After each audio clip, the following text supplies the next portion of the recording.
Alors en fait ça c'est quelque chose qui s'appelle donc du borax.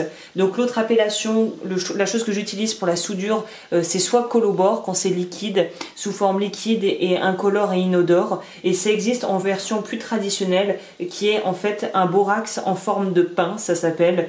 Tous les liens seront bien évidemment dans la description. Et je voulais te montrer vite fait comment ça fonctionne en fait. Donc cette chose, pour ceux qui ne le sauraient pas, ça permet, tout comme le collabore, de pouvoir souder, en fait mettre de la soudure et mettre de la brasure et pouvoir souder des éléments sur du métal, que ce soit argent, or et même voilà, soudure en laiton et choses comme ça. Donc voilà comment ça se présente. En fait ça arrive, c'est deux choses qui doivent s'acheter séparément. Il y a donc le petit pot en réceptacle en pierre et tu as à acheter à côté le pain. Donc moi j'ai mis un peu de scotch parce que j'avais pas envie que ça soit directement en contact avec mes doigts. Et en fait il suffit de mettre de l'eau. Il me semble que c'est mieux de mettre de l'eau distillée si possible, mais bon, de l'eau du robinet ça va très bien hein. Et ensuite il suffit juste de mettre en friction le contact entre la pierre et le pain va permettre, et tout ça évidemment mélangé avec l'eau, va permettre de faire une espèce de sorte de pâte.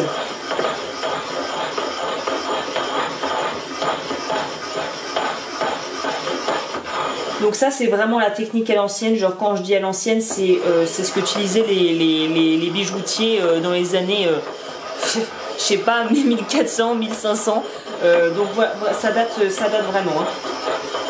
Donc moi c'est vrai que c'était quelque chose qui m'a pas du tout attiré quand j'avais fait mon stage, d'introduction, d'initiation à la bijouterie. Mais voilà, je voulais quand même te présenter voilà comment ça fonctionne. Tu te retrouves avec un espèce de liquide un petit peu visqueux qui s'utilise exactement comme du collabore donc liquide. Donc tu coupes tes paillons, tu les trempes dedans, ensuite tu les places sur ton travail et normalement ça fait le job. Donc là pour cette vidéo-ci je vais m'arrêter là au niveau de la présentation et de l'utilisation.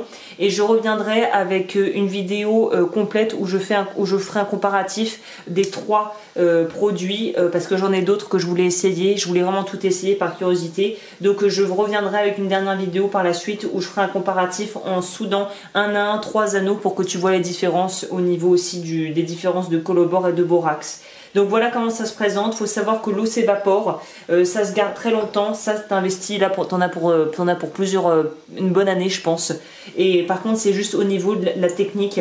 Est-ce que tu aimes faire cette chose? Est-ce que tu aimes tout l'aspect qu'il y a avec? Est-ce que tu trouves que c'est plus pratique, moins pratique? Donc après c'est un choix personnel. Donc voilà pour la petite review du borax en pain avec le réceptacle pour pouvoir faire ça. Donc si ça te plaît, bah, le lien sera dans la description et je te dis à la prochaine pour une autre vidéo. Ciao!